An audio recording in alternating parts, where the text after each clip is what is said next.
नमस्कार दोस्तों, बहुत बहुत स्वागत है एक बार फिर से आप सभी का रोशन सर स्टडी पॉइंट पे। और उम्मीद करता हूं कि आप सभी बहुत अच्छे होंगे और आप लोग अपनी स्टडी का, अपनी फैमिली का और अपनी फिटनेस का बहुत ही अच्छे से ध्यान भी रख रहे होंगे। तो बच्चों, आज की इस वीडियो में हम क्या समझने वाले हैं? आज की इस वीडियो में आपको समझने को मिलेगा 11th क्लास पॉलिटिकल साइंस का चैप्टर नंबर 3 है हमारा, जिसका नाम है चुनाव एवं प्रतिनिधित्व। इससे पहले मैंने आप सभी को संविधान क्यों और कैसे और भारतीय संविधान में जो अधिकार वाला जो चैप्टर है करवा दिया है। देखो, उन दोनों चैप्टर की अगर हम बात करें तो उसमें ना सीधा कॉन्सेप्ट दे रखा है। आप खुद भी अगर बुक रीडिंग भी लगाते हैं ना तो भी आप उन चैप्टर को समझ सकते हैं, लेकिन इसमें भाई लॉजिकल चीजें भी है। बिना टीचर के आप इस चैप्टर को समझ ही नहीं पाएंगे। बहुत सारे बच्चों को इस चैप्टर में काफी सारी समस्याएं आती है, जैसे कि first pass the post system क्या है, जिसको हम हिंदी में बोलते हैं सर्वाधिक मत से जीत प्रणाली। ये व्यवस्था कैसे काम करता है? समानुपातिक चुनाव व्यवस्था क्या होता है? या फिर आप आरक्षण की बात कर लो, आरक्षण और पृथक निर्वाचिका में क्या अंतर है? पृथक निर्वाचिका की व्यवस्था क्या थी? आरक्षण अभी जो हमने अपना रखा है इंडिया में वो क्या है? किस तरीके से ये व्यवस्था काम करती है ना? ये सब चीजें समझना बहुत ज्यादा जरूरी है और बच्चे बहुत ज्यादा कंफ्यूज रहते हैं, कंफ्यूजिया रहते हैं कि आखिर है क्या ये सारी चीजें, है ना। बस देखो, आप लोगों से रिक्वेस्ट यही रहेगा कि आप अगर इस वीडियो को लास्ट तक देख लेते हो ना भाई, इस बात की गारंटी मैं लेता हूं कि जो भी प्रॉब्लम्स आपको इस चैप्टर को समझने में आ रही है, नहीं आएगी, कभी नहीं आएगी। एक बार में पूरा कॉन्सेप्ट आपके दिमाग में घुस जाएगा डायरेक्ट। ठीक है, तो रिक्वेस्ट है कि भाई वीडियो को लास्ट तक देखो। देखिए जी, रोशन सा स्टडी पॉइंट पे अगर आप सभी पहली बार आए हैं तो आप लोगों से रिक्वेस्ट है, आप मेरे को इंस्टाग्राम पे फॉलो कर सकते हैं, रोशन सा स्टडी पॉइंट के नाम से आईडी बना रखिए। साथ ही साथ अगर ये चाहते हैं कि इसका पीपीटी जो मैंने बनाया है, जो पीडीएफ मैंने बनाया है, वो आपको मिल जाए, तो हमारे टेलीग्राम चैनल को आप लोग क्या कर सकते हैं जी, सब्सक्राइब कर सकते हैं। टेलीग्राम पे जाके सिंपली सर्च मारे रोशन सा स्टडी पॉइंट और जुड़ जाए हमारे चैनल से। साथ ही साथ चैनल पे भी लिंक डाल रखा है टेलीग्राम चैनल का, लिंक से भी आप लोग ज्वाइन हो सकते हैं। ठीक है जी। इसके अलावा आप अगर रोशन सा स्टडी पॉइंट, जाहिर सी बात है 11th में आए हो तो अभी बहुत कम वीडियो हमारे चैनल की देखी होगी आप लोगों ने, तो मैं आप लोगों से रिक्वेस्ट करूंगा हमारी एनिमेटेड वीडियो को जरूर देखिए भाई। पूरा सिलेबस आप लोगों को हिस्ट्री, पॉलिटिकल साइंस, ज्योग्राफी और जितने भी दूसरे सब्जेक्ट है, सभी सब्जेक्ट का जो सिलेबस है एनिमेशन के माध्यम से सरल स्पष्ट भाषा में आपको समझाया हुआ है। तो भाई ये सारी वीडियो भी आप लोग जरूर देख लेना। खास करके जब आप रिवीजन लगाओगे ना, देखो फेस वीडियो की खासियत ये एक ही वीडियो में मैं करवा दूंगा, आज एक ही वीडियो में पूरा चैप्टर कंप्लीट करवा दूंगा, बिल्कुल डिटेल में करवा दूंगा, है ना। लेकिन टाइम थोड़ा सा ज्यादा लगेगा इस वीडियो में।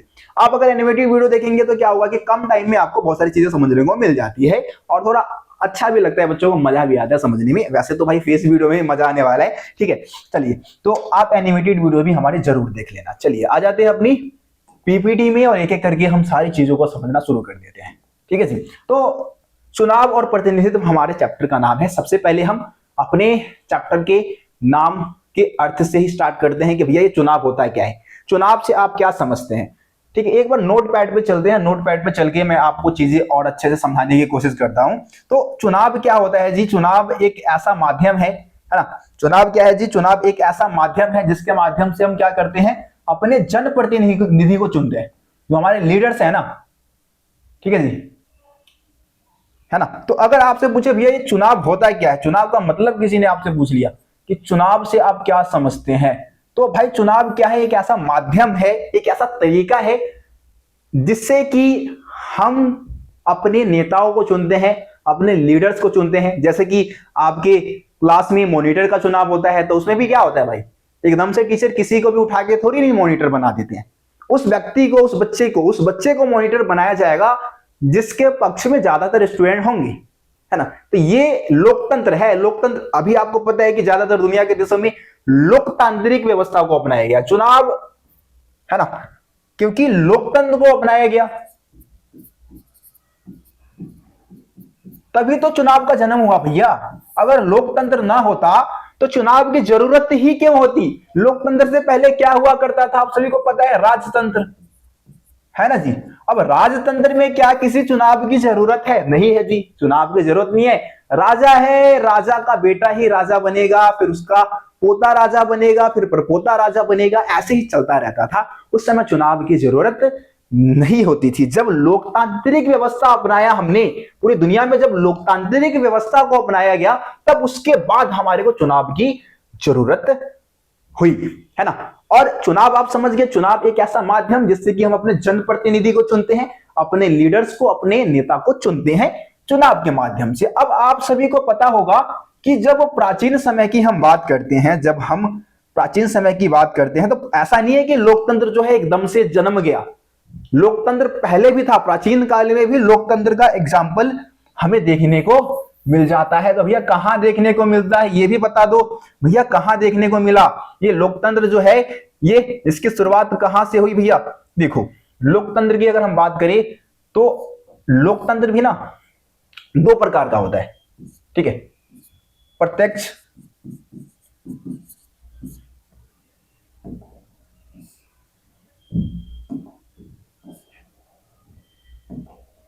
इसको थोड़ा डार्क कर देते हैं, ज्यादा अच्छे से आपको दिखेगा।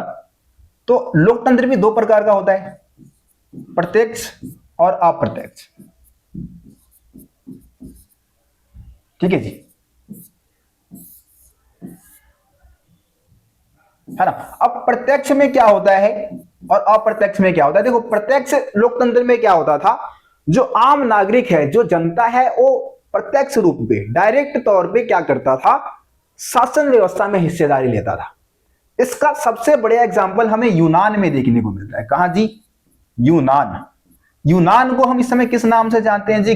ग्रीक बोलते हैं, ग्रीक। ग्रीक बोल दो या ग्रीस बोल दो, एक ही बात है, ठीक है।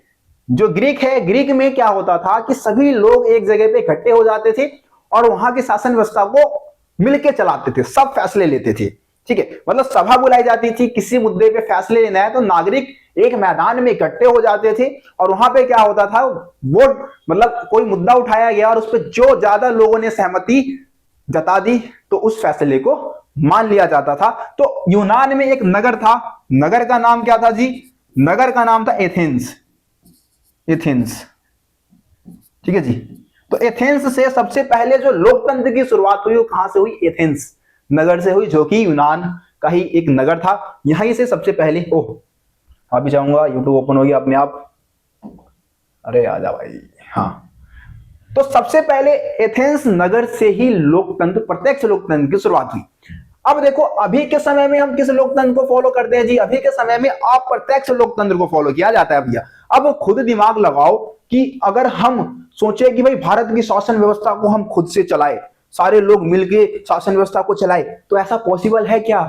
दुनिया के देश इतने विशालकाय हैं, भारत जहां पे 140 करोड़ लोग रहते हैं, एक मैदान में इकट्ठा कर सकते हो? नहीं कर सकते, है ना।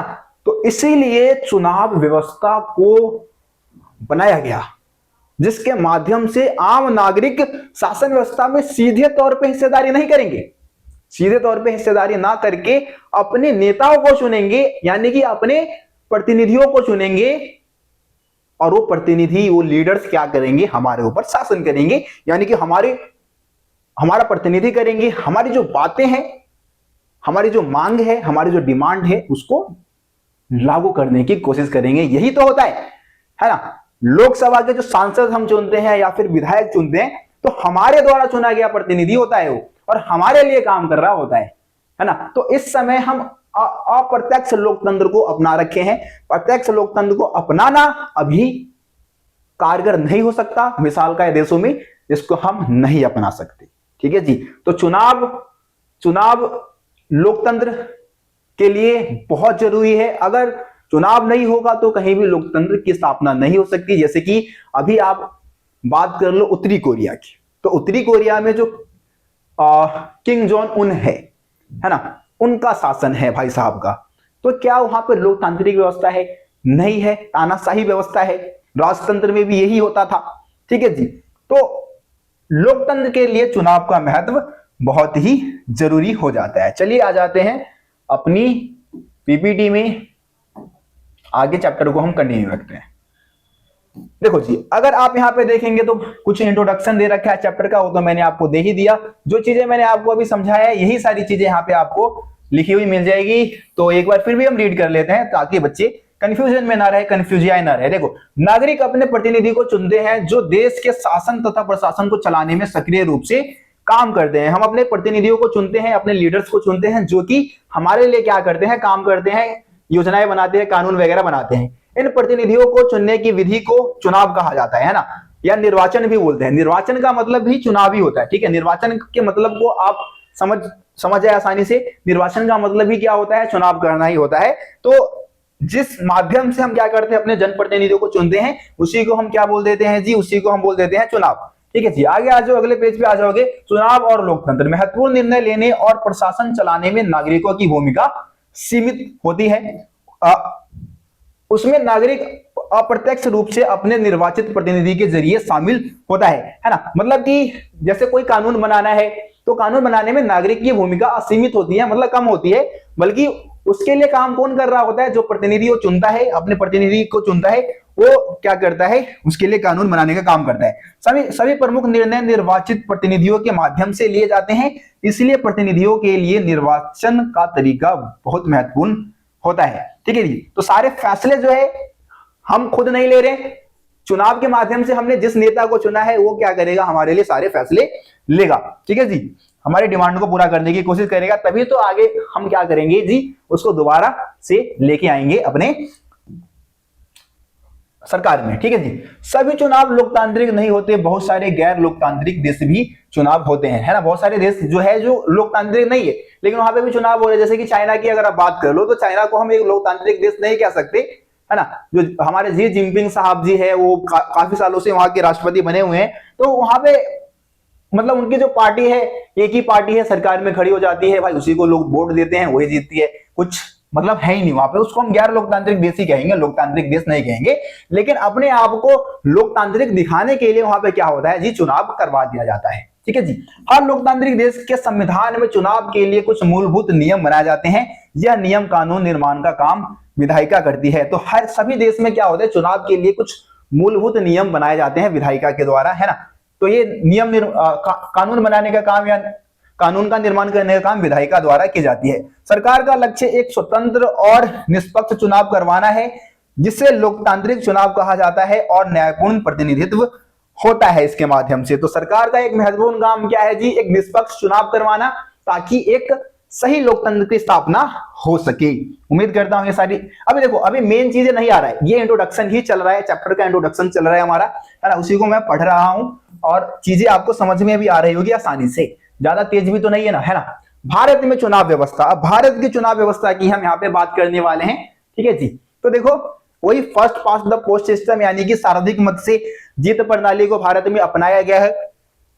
चलिए देखते हैं, चुनाव करवाने की एक व्यवस्था भारत में अपनाई गई है।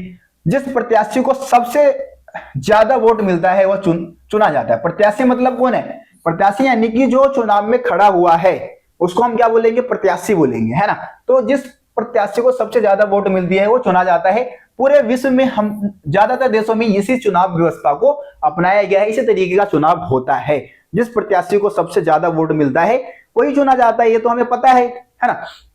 लोकतांत्रिक देशों में चुनाव में जनता वोट देते हैं, जनता ही तय करती है कि कौन चुनाव जीतेगा। तो लोकतांत्रिक देशों में क्या होता है जी, हम डायरेक्ट जाके क्या करते हैं भाई, इलेक्शन में वोट डालते हैं और हम ही ये तय करते हैं सरकार किसकी बनेगी किसकी गिरेगी, सब हमारे द्वारा निर्णय लिया जाता है। यानी कि सबसे ऊपर हम हैं, सिर्फ दिखाने के लिए सबसे ऊपर हम हैं, लेकिन जिस नेता को हम चुनते हैं वो हमारे लिए कुछ नहीं करता, ये बात हमें मालूम होता है, फिर भी हम वोट डालते हैं। हमें पता है कि भाई एजुकेशन पे कोई काम नहीं होगा, हेल्थ पे कोई काम नहीं होगा, बस बातें करेंगे। बातें करना मतलब मजा आता है बातें बनाने में। हमारे जितने भी लीडर्स हैं आप देख लो कि मतलब मैं किसी एक पार्टी का सपोर्टर नहीं हूं, लेकिन आप डॉक्टर मनमोहन सिंह को जानते हैं। डॉक्टर मनमोहन सिंह जी हमारे देश के प्राइम मिनिस्टर रहे और उस समय उन्होंने हमारे देश को मतलब बहुत ही मुश्किल समय से निकाला, जब हमारे देश की अर्थव्यवस्था तहस नहस हो रखी थी, मतलब कुछ भी सही नहीं हो रहा था हमारे देश में। 1991 की मैं बात कर रहा हूं, तब उन्होंने न्यू इकोनॉमिक पॉलिसी लेके आए, नई आर्थिक नीति लेके आए और देश को फिर से उन्होंने आगे बढ़ाने में बहुत योगदान दिया, है ना। हमारी अर्थव्यवस्था जो पिछड़ते जा रही थी उसको आगे बढ़ाने में बहुत ज्यादा मतलब ऐसा नहीं है कि अब देखो हमारे देश में क्या होता है ना, हमारे देश में लगता है कि जो व्यक्ति बोल नहीं रहा है ना वो कुछ कर नहीं पाएगा, लोगों को यही लगता है। और लोगों को ये लगता है कि जो बोल रहा है ना, जो बड़बोला है, जो बहुत बोल रहा है वो बहुत कुछ कर लेगा, जो बड़ी बड़ी बातें कर रहा है उसके बातों में हमारे लोग जो है जल्दी आ जाते हैं। मनमोहन सिंह जी की खासियत ये थी कि वो बोलते कम थे, करते ज्यादा थे।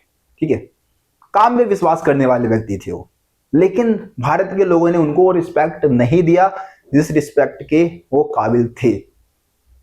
ठीक है, तो देखो अगर आगे चल के डॉक्टर मनमोहन सिंह जी के बारे में कुछ लिखा जाता है किताबों में, तो क्या लिखा जाता है वो तो भाई आगे आने वाला टाइम ही बताएगा। ठीक है, यहां तक समझ गए। चलिए आगे बढ़ते हैं। जो सबसे आगे वही जीते, है ना। भारत की जो चुनाव व्यवस्था है उसको हम क्या बोलते हैं, जो सबसे आगे वही जीते।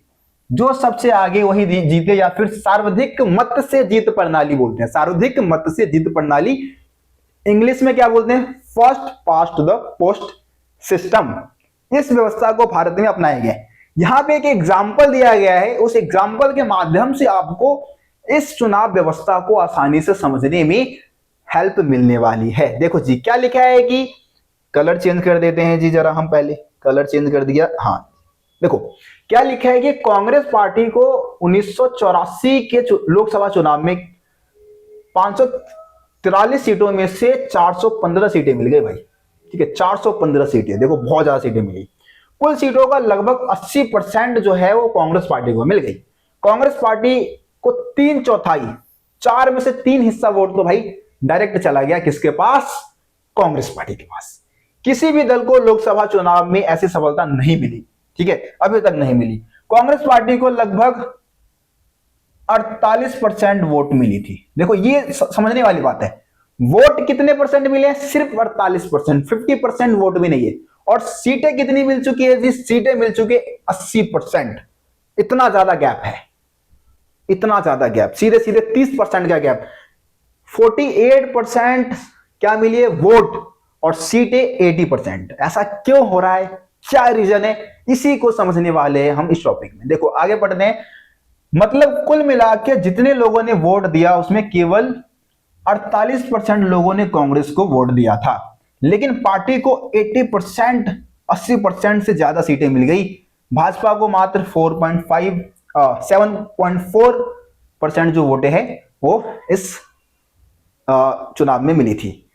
तो इसका रीजन क्या था कि मात्र 48% वोट मिलने के बावजूद भी 80% सीटें मिल गई। तो इसके पीछे का मेन रीजन है जो सबसे आगे वही जीत प्रणाली। चलो जी फिर से हम चलते हैं अपने ब्लैक बोर्ड पे, नोटपैड पे, और ज्यादा अच्छे से मैं आपको इस व्यवस्था को समझाने की कोशिश करता हूं।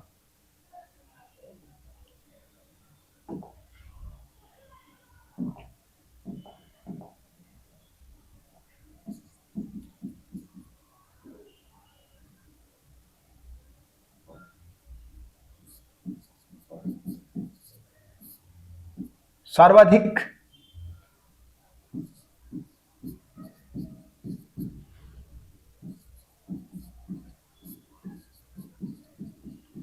देखो सर्वाधिक मत से जीत प्रणाली किस तरीके से काम करता है, व्यवस्था काम कैसे करता है, उसको हम समझने वाले हैं। ठीक है, तो आप सभी को पता है, जैसे कि आप अगर इंडिया के मैप को देखेंगे, छोटा सा रफ मैप बना देता हूं मैं ताकि चीजें आपको मैं ज्यादा आसानी से समझा पाऊं।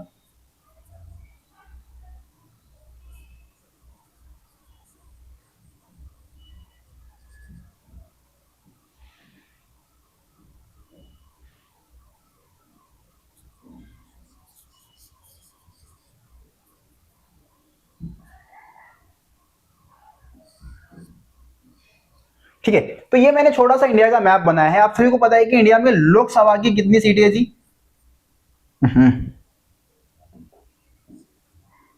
लोकसभा की टोटल है 543 सीटें। ठीक है, लोकसभा की टोटल कितनी सीटें, 543 सीटें है, ये बात हमको पता है। अब आपको पता है कि भारत में जब चुनाव होता है तो 500 जो 43 जो हमारी सीटें है ना, 543 जो सांसद है वो चुने जाते हैं। अलग अलग चुनाव क्षेत्र होते हैं, अलग अलग चुनाव क्षेत्रों में भारत को बांट दिया जाता है। ठीक है, अलग अलग क्या होगा, 543 चुनाव क्षेत्रों में भारत को बांट दिया जाएगा, और हर एक चुनाव क्षेत्र से एक सांसद चुना जाएगा। कौन चुना जाएगा, सांसद चुना जाएगा। ठीक है, अब कैसे चुना जाएगा, तो हर एक क्षेत्र में क्या होगा, हर एक चुनाव क्षेत्र में जितनी भी पार्टी है, मान लो कि हम 3 पार्टी का एग्जांपल ले लेते हैं। ठीक है, 3 पार्टी का एग्जांपल ले लिया, मान लो कांग्रेस है। ठीक है, कांग्रेस हो गई, एक हमारी बीजेपी हो गई। ठीक है, और एक हमारी आप हो गई। ठीक है, आम आदमी पार्टी हो गई। अब ये 3 पार्टी है, और किसी एक चुनाव क्षेत्र में मान लो ये 3 पार्टियां है, और कौन सी पार्टी जीतेगा इसका फैसला किस चीज से होगा, कि वोट के रेस में कौन आगे निकल रहा है ना। मान लो कि कांग्रेस पार्टी है, कांग्रेस पार्टी को मिल गई, मान लो 100 लोगों ने वोट डाला, मैं क्या कह रहा हूं, 100 लोगों ने वोट डाला, आसान सा एग्जांपल देके आपको समझाता हूं। 100 लोगों ने वोट डाला और 100 में से मान लो कि हमारे इन भाई साहब को, मतलब कांग्रेस पार्टी को 40 वोटें मिल गई, ठीक है। 40 वोट जो है किसको मिल गई, कांग्रेस पार्टी को। मान लो कि 35 वोट मिल गई बीजेपी पार्टी को, ठीक है।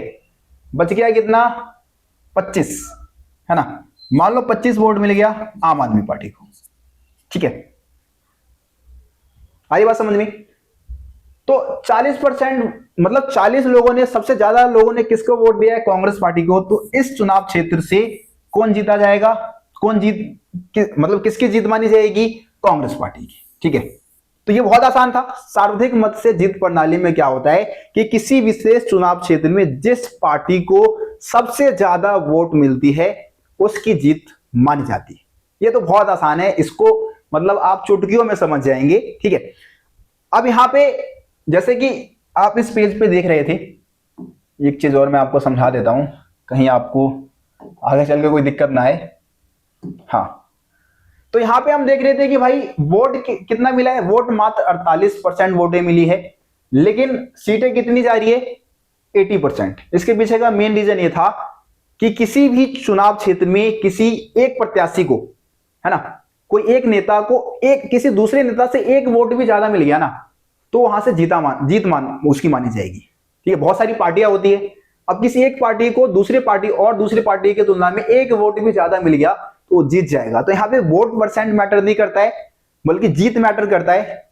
एक वोट से भी वो जीत जाए तो भी वो जीत, मतलब वो जो सीट है उस पार्टी की हो जाएगी। तो इस वजह से, इसी कारण first past the post system की वजह से ही क्या था कि सीटें तो, मतलब वोट तो मात्र 48% मिली कांग्रेस पार्टी को, लेकिन सीटें कितनी मिल गई, 80%, ठीक है। उम्मीद करता हूं आपको ये समझ में आ गया होगा। चलिए जी आगे चलते हैं। अब देखो इसके बारे में और ज्यादा डिटेल में बता रखा है, जो मैंने आपको चीजें समझाया है अभी वही सारी चीजें आपको देखने को मिलेगा, कुछ अलग नहीं है, इसमें कुछ भी अलग नहीं है। जो मैंने आपको अभी समझाया है वही सारी चीजें हैं। एक बार मैं फिर भी रीड कर देता हूं, ये मेरी जिम्मेदारी है। देखो, तो ऐसा इसलिए, देखो क्या लिखा है कि ऐसा इसलिए हुआ क्योंकि हम अपने देश में चुनाव की एक विशेष विधि का पालन करते हैं।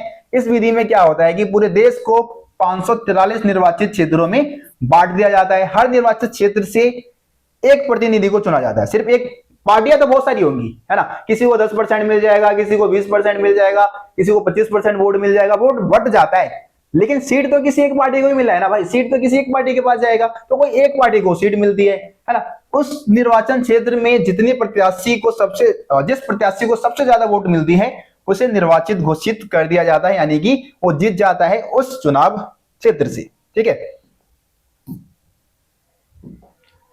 देखो first pass the post system, या जो सबसे आगे वही जीते। इस विधि में जिस प्रत्याशी को सबसे ज्यादा वोट मिलता है उसको निर्वाचित घोषित कर दिया जाता है। जीतने वाले के लिए यह जरूरी नहीं कि उसे कब ये यहां पे थोड़ा मिसप्रिंट हो गया है, ठीक है। मतलब यहां पे यही लिखा, यहां इस लाइन में यही होगा कि जीतने वालों के लिए ये जरूरी नहीं है कि उसे कल मत ऑन का बहुमत मिले। मतलब पूरे देश में उस व्यक्ति को बहुमत मिल रहा है या नहीं, या पूरे देश में उस पार्टी को बहुमत मिल रहा है या नहीं, उससे कोई मतलब नहीं है, ठीक है। पूरी इंडिया की बात करिए तो मान लो कि अगर बीजेपी पार्टी को बहुमत मिल रही है या नहीं मिल रही, उससे मतलब नहीं है। बस उस विशेष चुनाव क्षेत्र में अगर उस पार्टी के प्रत्याशी को दूसरे पार्टी की तुलना में एक वोट भी अधिक मिल रहा है तो वो जीता हुआ माना जाएगा। यहाँ पे और कुछ भी, देखो डाउट में मत रहना, सिंपल सी बात ये है कि किसी भी पार्टी को किसी विशेष चुनाव क्षेत्र में दूसरी पार्टी की तुलना में एक वोट भी ज्यादा मिल जाती है, वो जीता माना जाता है। तो यहाँ पे फंसने की जरूरत नहीं है। थोड़ा सा मिसप्रिंट हो गया है, इसके लिए माफी चाहूंगा, इसको आप लोग सही कर लेना इस पॉइंट को, ठीक है जी। चलिए आगे बढ़ते हैं। वही सारी बातें यहाँ पे बता रखी है भाई, जो मैंने अभी आपको समझाया है वही सारी चीजें दिया हुआ है भाई। स्क्रीनशॉट ले लो, आप लोग पढ़ लेना, या फिर हमारे टेलीग्राम चैनल को सब्सक्राइब कर लो, वहां पे आपको ये पीडीएफ मिल जाएगा। देखो अब आ जाते हैं हम समानुपातिक प्रतिनिधित्व वाली व्यवस्था की बात कर लेते हैं। ये बच्चों को समझ में नहीं आता है, ये समझना थोड़ा सा मुश्किल है, ठीक है। तो समानुपातिक प्रतिनिधित्व वाली चुनाव व्यवस्था में क्या होता है, देखो क्या लिखा है कि समानुपातिक प्रतिनिधित्व प्रणाली, इस प्रणाली में किसी पार्टी को उतनी ही प्रतिशत सीटें मिलती है जितनी प्रतिशत उसको वोट मिलती है।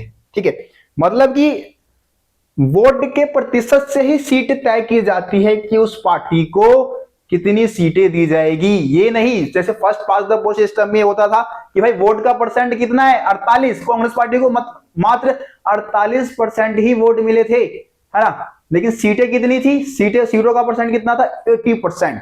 लेकिन इसमें ऐसा नहीं होगा। अगर 80% अगर वोट मिले हैं ना तो 80% सीटें उस पार्टी को जाएगी, उस पार्टी को मिलेगी। और अगर किसी पार्टी को 20% वोट मिला है तो उसको 20% ही सीटें मिलेगी।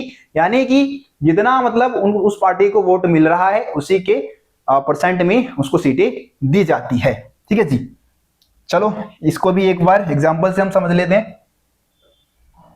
वैसे एग्जांपल मैंने दे दिया है, कुछ ज्यादा कंफ्यूजन वाली बात है नहीं। इसके दो विधि है, दो पद्धति है, उसको समझना जरूरी है, उसमें एग्जांपल मैं दूंगा आप लोगों को। ठीक है, चलो आगे बढ़ जाते हैं एक बार। देखो ये व्यवस्था कैसे काम करता है, समानुपातिक चुनाव व्यवस्था जो है वो किस तरीके से काम करता है। तो इसमें क्या होता है, किसी बड़े भौगोलिक क्षेत्र को एक निर्वाचन क्षेत्र मान लिया जाता है और पूरा देश एक ही निर्वाचन क्षेत्र गिना जाता है। अब देखो आपको पता होगा कि first past the post system में पूरे देश को अलग अलग चुनाव क्षेत्रों में क्या किया गया, बांट दिया गया। लेकिन इसमें ऐसा नहीं होगा, इसमें पूरे देश को क्या माना जाएगा, एक चुनाव क्षेत्र माना जाएगा, है ना। जैसे कि इंडिया है तो इंडिया एक चुनाव क्षेत्र है।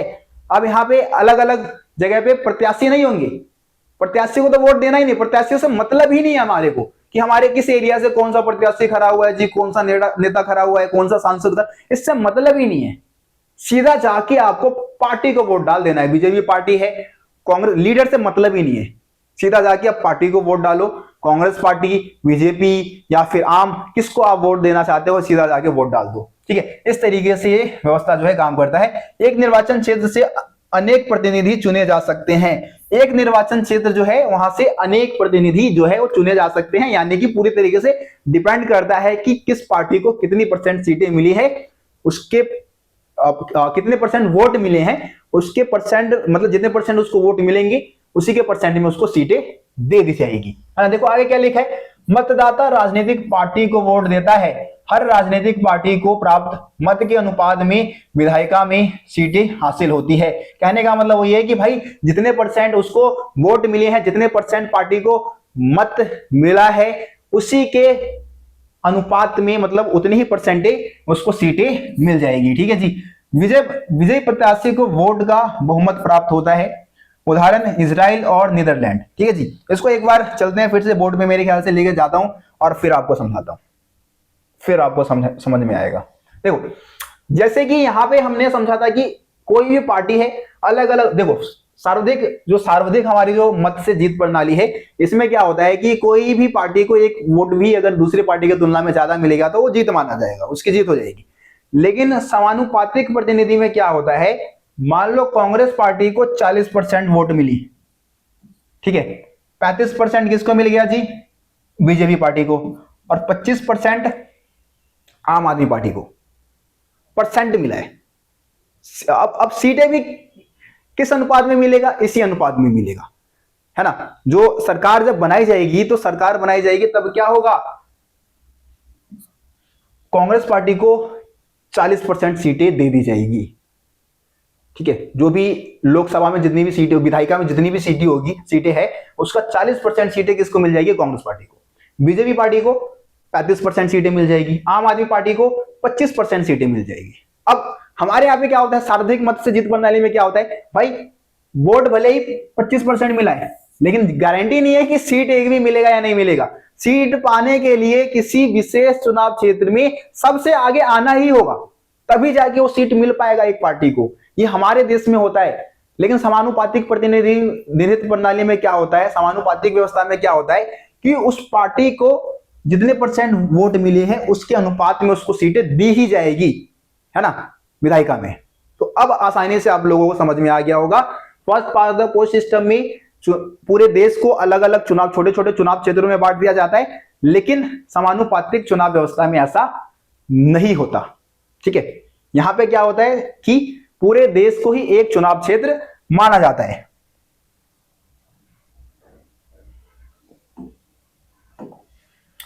अब देखो इसमें भी दो प्रकार बता रखे हैं, एक बार इसको भी हम समझ लेते हैं। समानुपातिक प्रतिनिधित्व प्रणाली के दो प्रकार है, ठीक है। दो प्रकार कौन से हैं?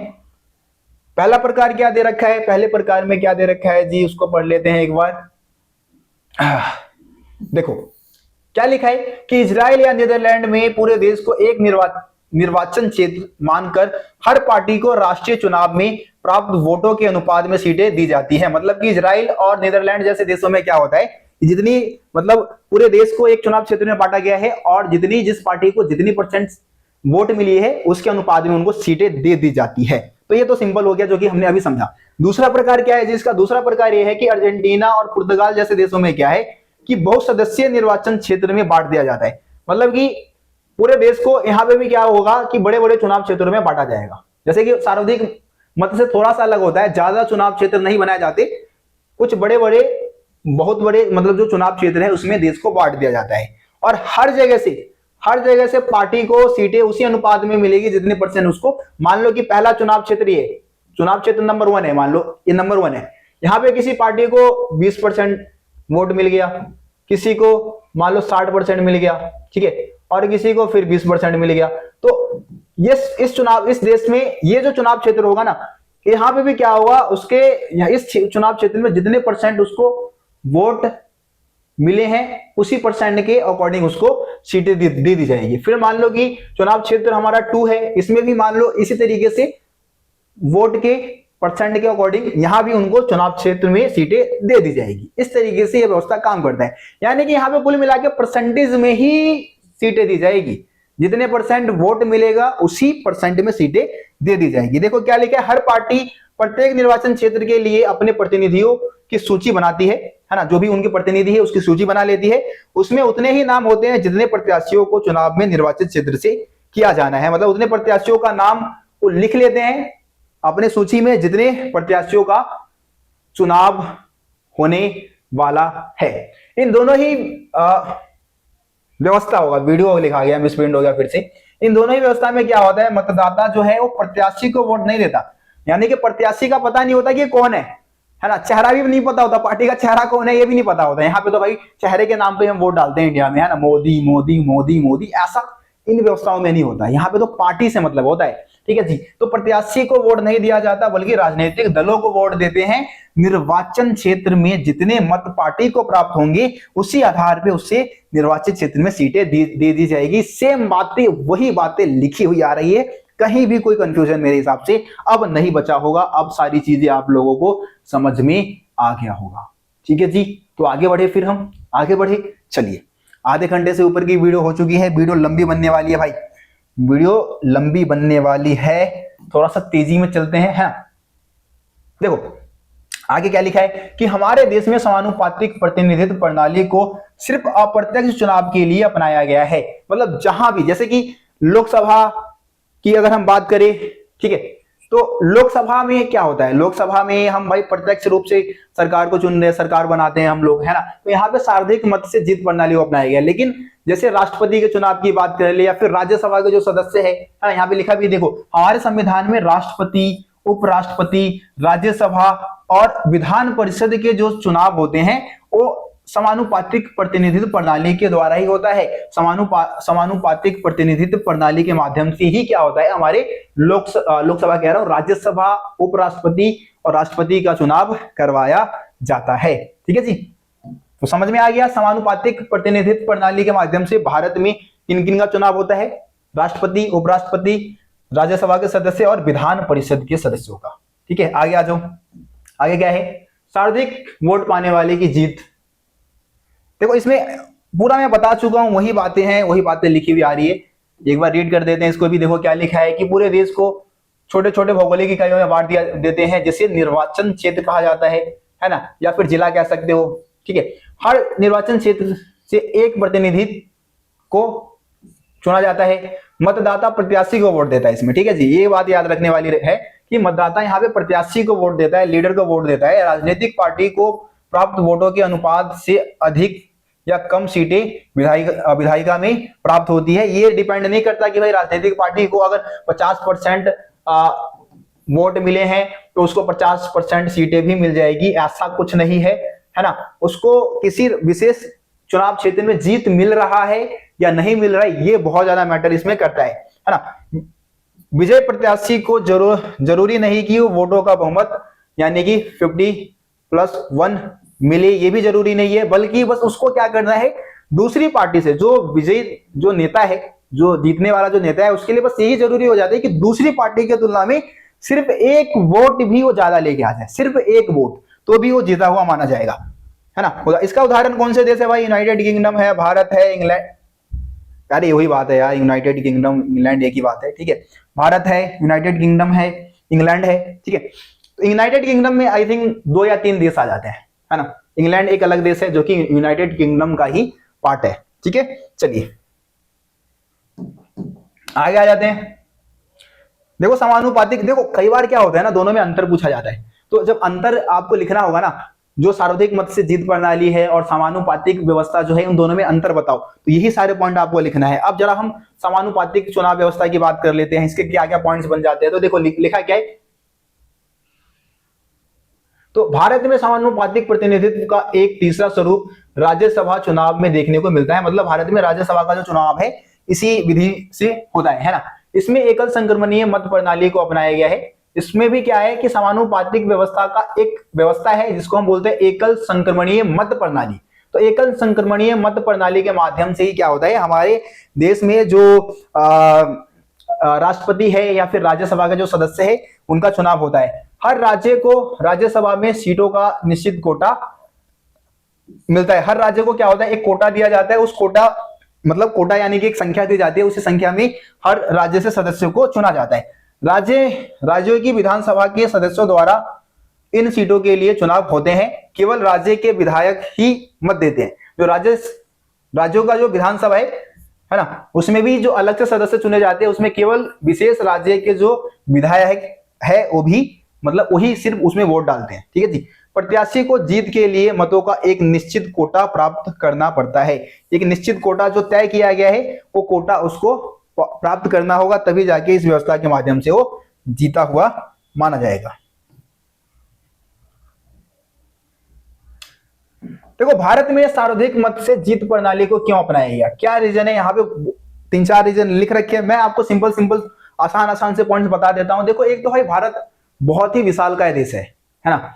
अब विशालकाय देश में क्या है कि भाई अब इजराइल जैसे देशों की हम बात कर रहे हैं या फिर नीदरलैंड जैसे देशों की बात कर रहे हैं, छोटे देश है और भारत विशालकाय देश है। अब इसको हम एक चुनाव क्षेत्र में बांट कर फिर इलेक्शन करवाए और हर एक पार्टी को उसको जितनी % सीटें मिली है उसी के अनुपात में उसको हम जितने % मतलब वोट मिले हैं उसी के अनुपात में अगर हम सीटें दे दें तो गड़बड़ हो जाएगा भाई मामला। अलग अलग धर्म, अलग अलग जाति, अलग अलग वर्ग के लोगों का प्रतिनिधित्व नहीं हो पाएगा फिर तो, है ना। किसी एक समुदाय या किसी एक वर्ग का दबदबा हो जाएगा सरकार पे। तो इसीलिए क्या किया गया है, भारत में सर्वाधिक मत से जीत प्रणाली की व्यवस्था को अपनाया गया है और इसमें छोटे छोटे चुनाव क्षेत्रों में भारत को बांटा गया है। इसके अलावा देखो सर्वाधिक मत से जो जीत प्रणाली व्यवस्था है वो आसान है, सरल है, उसको आसानी से कोई भी नागरिक समझ सकता है, ठीक है। तो इसलिए भी भारत में हमने इस व्यवस्था को अपनाया है। चलिए एक बार पढ़ देते हैं, एक बार रीड कर देते हैं इसको। क्या लिखा है, सर्वाधिक वोट से जीत प्रणाली की सफलता इसलिए लोकप्रिय, इसके लोकप्रियता के कई कारण हैं। जिन्हें राजनीतिक और चुनाव का विशेष ज्ञान नहीं है उनके लिए इस व्यवस्था को समझना बहुत ही आसान है ना। चुनाव के समय स्पष्ट विकल्प होते हैं, जो नागरिक है उनके पास स्पष्ट विकल्प होते हैं कि भाई इतनी सारी पार्टियां हैं, बहुत सारी पार्टियां हैं, किसी एक पार्टी को वोट दे, किसी एक लीडर को वोट दे, तो ये सारे विकल्प इस व्यवस्था में नागरिक को मिल जाता है ना।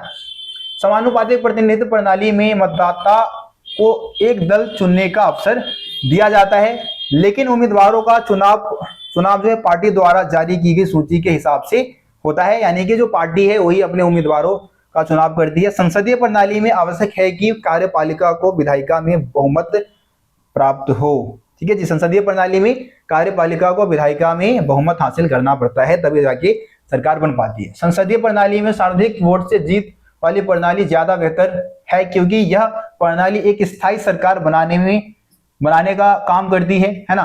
बनाकर संसदीय सरकार को सुचारू और प्रभावी ढंग से काम करने का अवसर देती है।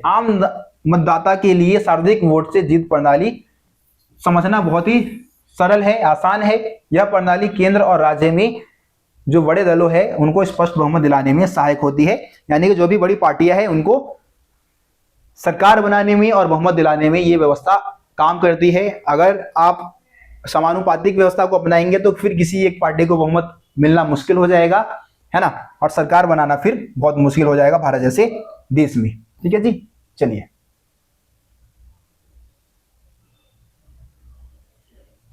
देखो क्या लिखा है। स्वतंत्रता के बाद हमारे देश में सर्वाधिक मत से जीत प्रणाली को अपनाया गया, फिर भी यहाँ पे एक दल का वर्चस्व रहा जो कांग्रेस पार्टी है। आप सभी को पता है ना, कांग्रेस पार्टी ने लंबे समय तक सरकार चलाया, वर्चस्व इसी पार्टी का रहा हमारे देश में। और उसके बाद बहुत सारे छोटे छोटे दल भी उभर के सामने आए। 1989 के बाद भारत में बहुदलीय गठबंधन की सरकारें बनने लगी, मतलब कि अब बहुत सारी जो दल है, बहुत सारी पार्टियां मिलके सरकार बनाना शुरू कर दिया। अभी भी आप देख लो एनडीए है, यूपीए है ना, ये गठबंधन की सरकारें है। पार्टियां जो है वो दूसरे छोटी छोटी पार्टियों के साथ, जो राष्ट्रीय पार्टी है जैसे कि कांग्रेस पार्टी है या फिर बीजेपी पार्टी है, छोटे छोटे पार्टियों के साथ क्या कर लिया जी, गठबंधन कर लिया और फिर जाके सरकार बना पा रहे हैं, है ना। नए और छोटे दलों को चुनावी प्रतियोगिता में प्रवेश करने का अवसर मिल गया। जो छोटी पार्टियां है उनका महत्व भी अब बढ़ गया है। ठीक है जी, तो ये एक बहुत अच्छी चीज है भारत के लिए। अब आ जाओ जी पृथक निर्वाचन मंडल या पृथक निर्वाचन क्षेत्र बोलते हैं इसको हम। ठीक है, पृथक निर्वाचिका होता है क्या है, पृथक निर्वाचिका से आप लोग क्या समझते हैं। तो पृथक का मतलब ही होता है अलग। पृथक का मतलब क्या होता है जी, पृथक का मतलब क्या होता है, अलग, है ना जी। और निर्वाचन का मतलब क्या होता है जी, चुनाव। ये बात आप समझ गए। तो इसमें क्या होता है कि जो अलग अलग समुदाय के लोग होते हैं, ठीक है, जो हमारे अलग अलग समुदाय के जो लोग होते हैं ना, वो अलग अलग नेताओं को चुनते हैं भाई। ठीक है, मान लो कि एक आजादपुर जो है एक चुनाव क्षेत्र है,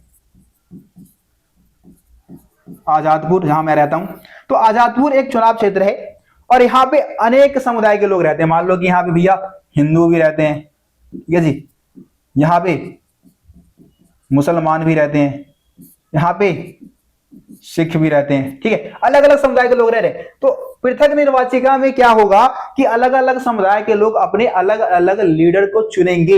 हिंदू अपना अलग लीडर चुन लेगा, मुस्लिम अपना अलग लीडर चुन लेगा, सिख अपना अलग लीडर चुन लेगा जी। हो गया पृथक निर्वाचिका, अलग अलग निर्वाचन कर लिया सभी समुदाय के लोगों ने, तो इसको बोलते हैं पृथक निर्वाचिका। बहुत आसान था, आसानी से समझ में आ गया। ठीक है जी, अब इसको भारत के संविधान में पृथक निर्वाचिका का बहिष्कार कर दिया भाई नेताओं ने, किसी ने भी इसको सपोर्ट नहीं किया। जब हमारा संविधान बन रहा था ना, तो कई लीडर्स इसको सपोर्ट कर रहे थे, लेकिन बहुत सारे लीडर्स ने इसका खंडन किया और संविधान में पृथक निर्वाचिका की व्यवस्था को नहीं अपनाया गया है। हमने आरक्षण की व्यवस्था को अपनाया है, जिसके बारे में आगे हम बात करेंगे। चलिए जी, एक बार रीड करते हैं क्या लिखा है। पृथक निर्वाचन मंडल का अर्थ है किसी समुदाय के प्रतिनिधि के चुनाव में केवल उसी समुदाय के लोग वोट डालेंगे। मतलब कि अगर मुस्लिम समुदाय का लीडर चुना जाएगा तो केवल मुस्लिम ही वोट डालेंगे उसको, और कोई दूसरा समुदाय का व्यक्ति वोट नहीं डालेगा। ठीक है जी, हिंदू समुदाय का लीडर चुना जाएगा तो केवल हिंदू समुदाय के लोग ही उसको वोट डालेंगे और दूसरे समुदाय का व्यक्ति वोट नहीं डालेगा। यह व्यवस्था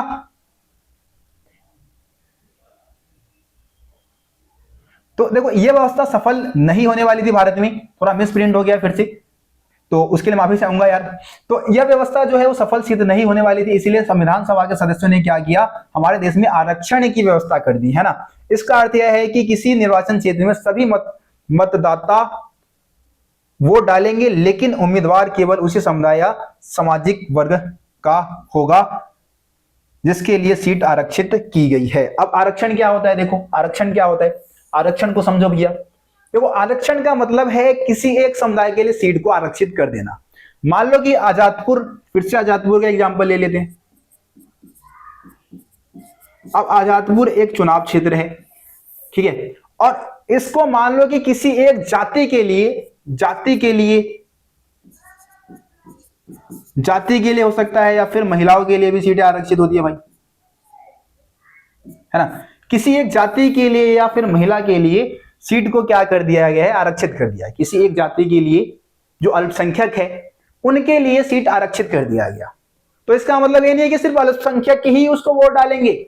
आरक्षण में ऐसा नहीं होता, आरक्षण में ऐसा नहीं होता। यहां पे चुनाव जब होगा तो सभी समुदाय के लोग वोट डालेंगे। लेकिन यहां पे जो प्रत्याशी होगा, जो लीडर होगा, वो अल्पसंख्यक समुदाय का ही होगा। ठीक है, अल्पसंख्यकों के लिए ज्यादातर सीटें आरक्षित की जाती है ना। तो जिस समुदाय के लिए सीट को आरक्षित किया गया है, प्रत्याशी उस समुदाय का होगा, और एक प्रत्याशी नहीं होगा, उसी समुदाय के बहुत सारे प्रत्याशी होंगे। सिर्फ एक प्रत्याशी नहीं होगा बल्कि बहुत सारे प्रत्याशी होंगे, है ना। और वोट सभी डाल सकते हैं, सभी जाएंगे वोट डालेंगे, लेकिन चुनाव कौन जाएगा? जिस समुदाय के लिए सीट आरक्षित की गई है ना, उसी समुदाय का व्यक्ति जो है वहां का नेता चुना जाएगा। इस व्यवस्था को हम क्या बोलते हैं? आरक्षण बोलते हैं।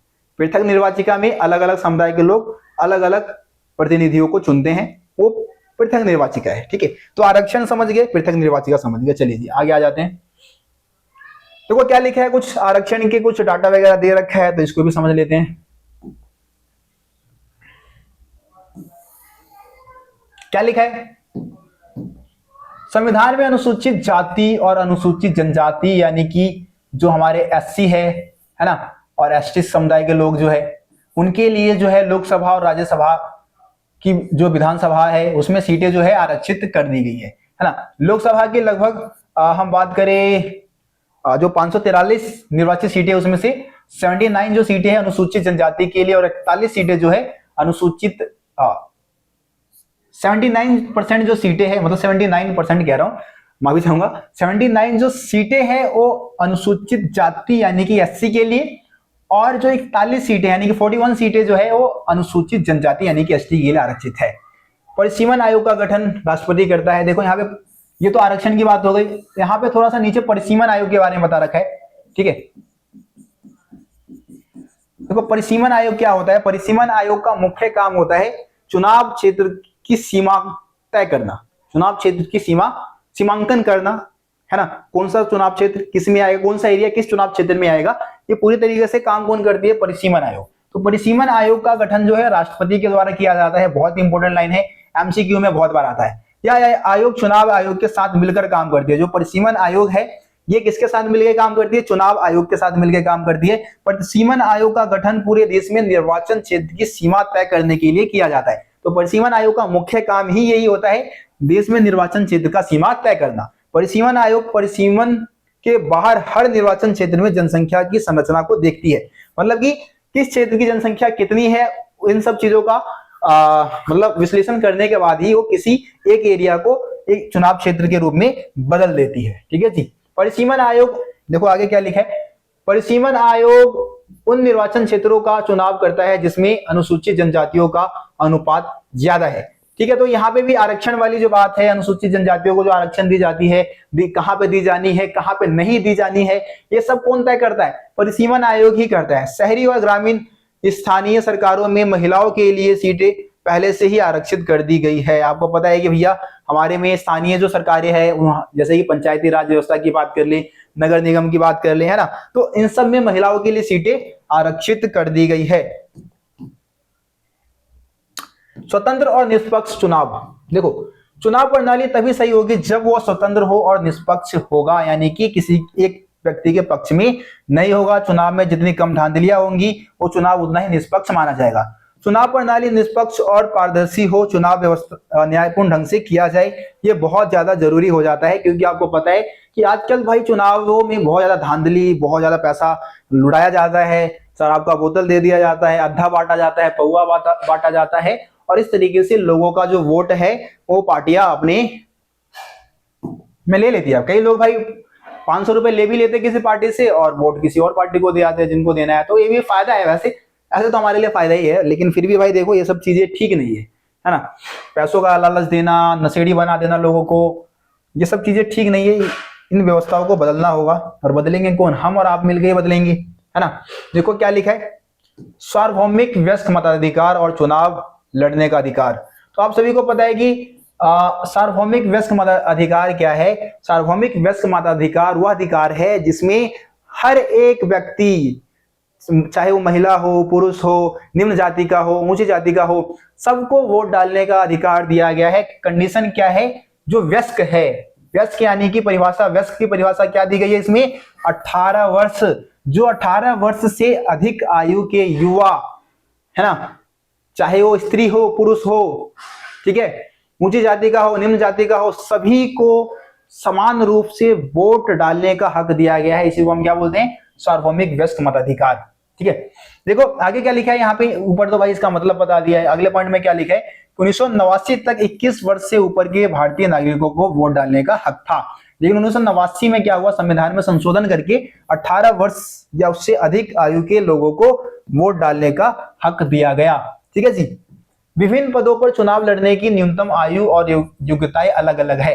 ठीक है, लोकसभा तथा विधानसभा चुनाव में खड़े होने के लिए 25 वर्ष की आयु होना बहुत जरूरी है। 25 वर्ष के आप हो चुके हैं तो आप विधानसभा का और लोकसभा का चुनाव लड़ सकते हैं। किसी व्यक्ति को किसी अपराध के लिए 2 या 2 से ज्यादा सालों के लिए जेल हुई तो वह चुनाव नहीं लड़ सकता। देखो यहाँ पे वैसे तो ज्यादातर भाई जो लीडर्स होते हैं, खास करके यूपी बिहार के, वो तो सारे ऐसे रेपिस्ट होते हैं और कोई ना कोई अपराध करे होते हैं, तभी जाके वो चुनाव लड़ रहे होते हैं। लेकिन फिर भी ये मतलब बनाया गया है, किसी व्यक्ति को किसी अपराध के लिए 2 या 2 से अधिक सालों के लिए जेल हुई है तो वो चुनाव नहीं लड़ सकता। ठीक है, लेकिन चुनाव लड़ने के लिए आय, शिक्षा, वर्ग, लिंग के आधार पर किसी प्रकार का कोई भेदभाव नहीं किया गया। सभी लोग चुनाव लड़ सकते हैं। आप अमीर है, गरीब है ना, पैसे वाले हैं, या फिर आप किसी निम्न जाति से हैं, ऊंची जाति से है, सभी कोई चुनाव लड़ सकता है। लेकिन फिर भी भाई आपको सच्चाई तो पता ही होगा। ठीक है, अब निर्वाचन आयोग की बात कर लेते हैं। निर्वाचन आयोग बोल दो या फिर चुनाव आयोग बोल दो, एक ही बात है। ठीक है, तो भारत में स्वतंत्र और निष्पक्ष चुनाव कराया जाए उसके लिए एक स्वतंत्र निर्वाचन आयोग का गठन किया गया है भारत में, है ना। तो इसका गठन कैसे किया गया है, किस तरीके से किया गया है, इसके क्या काम है, वो सारी चीजें हम समझने वाले हैं। बहुत ही इंपॉर्टेंट टॉपिक है भाई, पेपर में आता है। निर्वाचन आयोग के कार्य तो पूछा जाता है। देखो क्या लिखा है, भारत में चुनाव प्रक्रिया को स्वतंत्र और निष्पक्ष बनाने के लिए सबसे महत्वपूर्ण कदम एक स्वतंत्र निर्वाचन आयोग की स्थापना की गई, है ना। निर्वाचन आयोग जो कि निर्वाचन करवाने का काम करेगा, निर्वाचन यानी कि चुनाव संबंधित जो भी काम है वो करती है। स्वतंत्र निर्वाचन आयोग चुनाव के लिए संचालन और देख रेख के लिए बनाया गया। चुनाव के संचालन और चुनाव के देखरेख के लिए इस आयोग का गठन किया गया। भारतीय संविधान के अनुच्छेद 324 के अनुसार निर्वाचन के लिए मतदाता की सूची तैयार करना, चुनाव के संचालन का अधीक्षण करना, निर्देशन और नियंत्रण करने का अधिकार स्वतंत्र निर्वाचन आयोग को दिया गया है। तो अनुच्छेद 324 में यह बताया गया है कि निर्वाचन आयोग होगा और वो चुनाव संबंधित जितने भी काम होंगे वो सभी कामों को करेगा।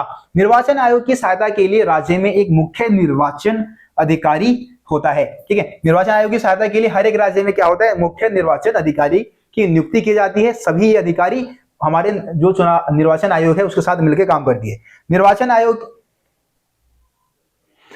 आयोग स्थानीय निकायों के चुनाव के लिए उत्तरदायी होती है। जितने भी स्थानीय निकाय के चुनाव होते हैं, है ना, जो पंचायती राज व्यवस्था के जो चुनाव हो रहे हैं या फिर नगर निगम के चुनाव हो रहे हैं, सारे काम यही करती है। निर्वाचन आयोग एक सदस्य या बहु सदस्य हो सकता है, फिर मिसप्रिंट माफी चाहूंगा, बहु, ठीक है,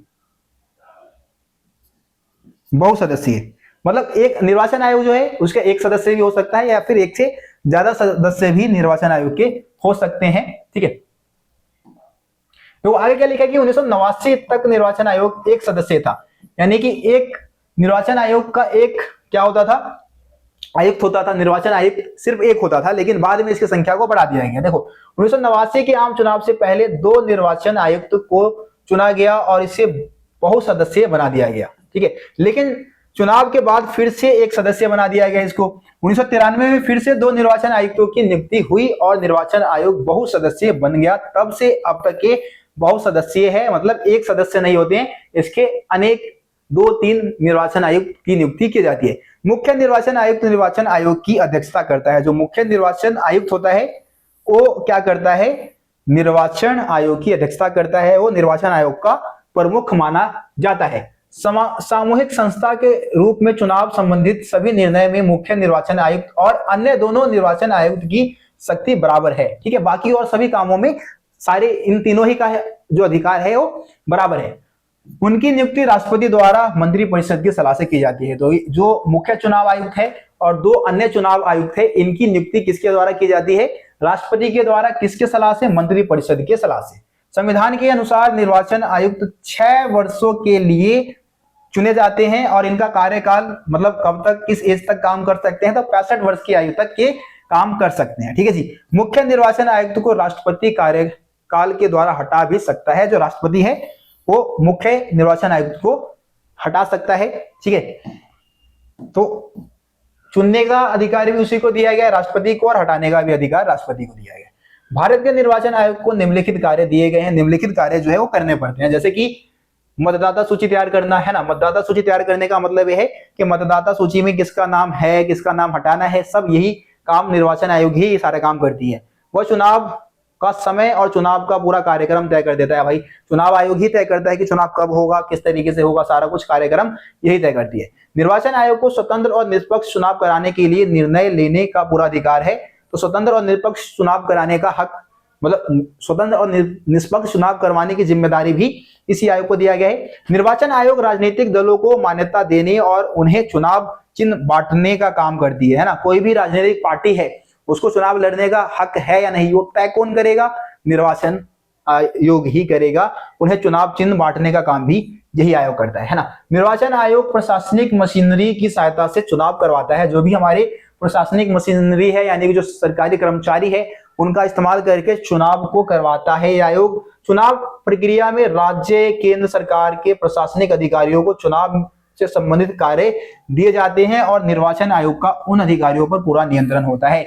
जो भी राज्य और केंद्र स्तर के जो अधिकारी है, वो किसके साथ मिलकर काम करते हैं? चुनाव आयोग के साथ मिलकर काम करते हैं, और पूरा साथ देना पड़ता है उनको। ठीक है जी। यदि अधिकारी निष्पक्ष ढंग से काम नहीं करते हैं तो आयोग उनके विरुद्ध कार्यवाही कर सकता है। जो चुनाव आयुक्त है वो कार्यवाही कर सकता है अधिकारियों के खिलाफ, जो अधिकारी होते हैं जो कि चुनाव को करवाने में हेल्प कर रहे हैं राज्य और केंद्र स्तर के। ठीक है जी।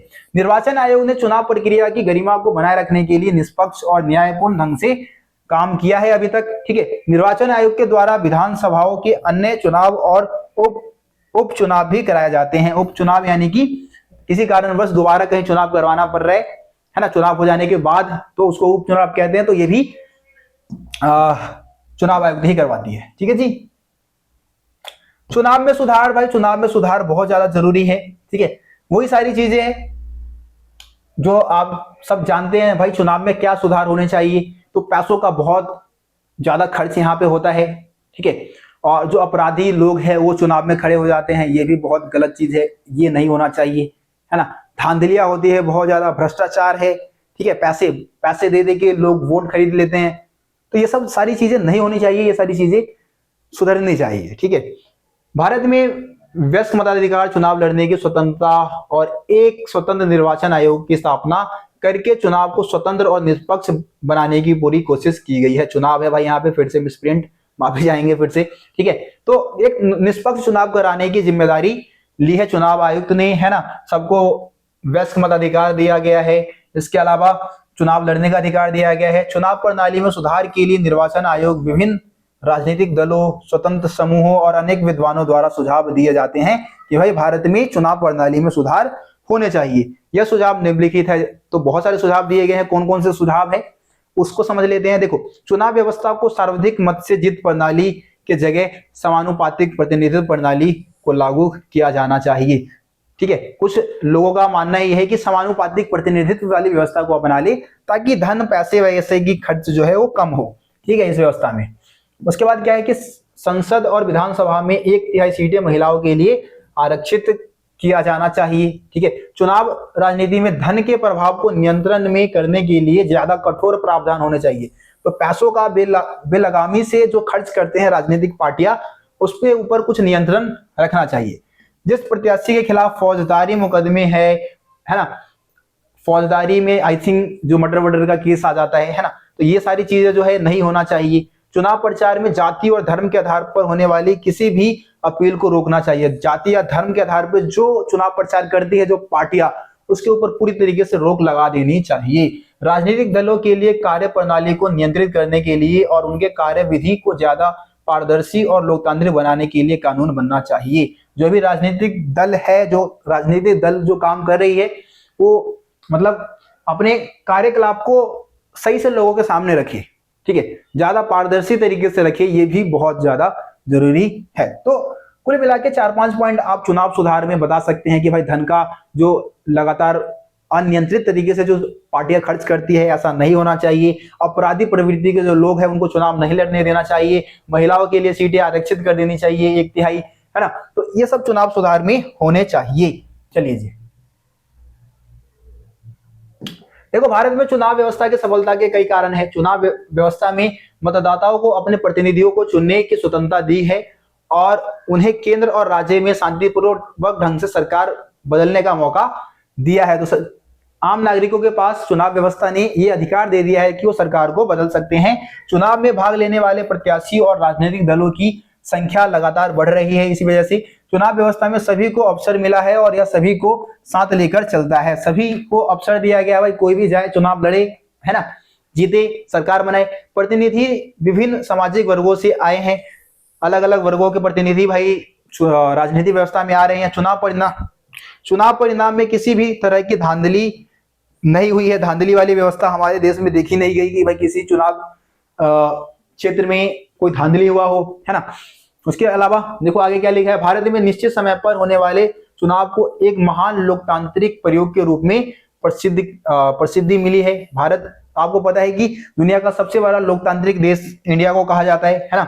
चुनाव व्यवस्था को देश विदेश में इज्जत देते हैं। भारत की जो चुनाव व्यवस्था है उसको देश विदेश में इज्जत मिलता है। निर्वाचन आयोग का महत्व लगातार बढ़ा है। बस चैप्टर खत्म, चैप्टर हो चुका है आप लोगों का खत्म। अब इस चैप्टर में और कुछ समझाने के लिए नहीं बचा। लगभग 1 घंटे की वीडियो बनी, इस चैप्टर को कंप्लीट करवा दिया है मैंने। किसी भी टॉपिक में डाउट है भाई कमेंट में बता देना, ठीक है। नॉन स्टॉप 1 घंटे बोला हूं आप सभी के लिए। देखो ऑफलाइन बैच में पढ़ाना बहुत आसान होता है क्योंकि बच्चे होते हैं, उनसे बात कर लो, हंसी मजाक कर लो, ठीक है। ऑनलाइन में क्या है कि सिर्फ कैमरे को देखना है और बोलना है। बच्चे हैं नहीं आसपास कि थोड़ा जोक मार दो कोई, या कोई बच्चा ही जोक मार दे, मजा आ जाए, हंसी आ जाए, है ना। तो ये चीज ऑनलाइन में नहीं हो पा रहा है। ऑनलाइन में भाई जो भी एफर्ट देना होगा मेरे को ही देना होगा पूरी तरीके से, है ना। कुछ एग्जाम्पल सेट करने होंगे, अच्छे एग्जाम्पल, तभी जाके आपको मजा आएगा। नॉर्मल ऐसे ही जैसे कुछ टॉपिक बिल्कुल मैं रीड करके निकल जाता हूँ तो उस टॉपिक में मेरे ख्याल से बच्चों को उतना मजा नहीं आता, लेकिन कहीं मैं एग्जाम्पल सेट कर देता हूँ तो बच्चों को चीजें समझ में आ जाती है, ज्यादा अच्छे से समझ में आ जाती है। तो एफर्ट लगता है भाई ऑनलाइन में, ज्यादा एफर्ट मेरे को लग रहा है कि ऑनलाइन में ज्यादा एफर्ट देना पड़ता है ऑफलाइन की तुलना में, ठीक है। तो चलिए आज की इस वीडियो को यहीं पे समाप्त करते हैं। वीडियो पसंद आया हो तो लाइक शेयर कर देना और चैनल को सब्सक्राइब नहीं किया हो तो सब्सक्राइब कर देना। मिलते हैं आप सभी से अगली वीडियो में, तब तक के लिए जय हिंद, जय भारत। आप सभी अपना ख्याल रखें, धन्यवाद।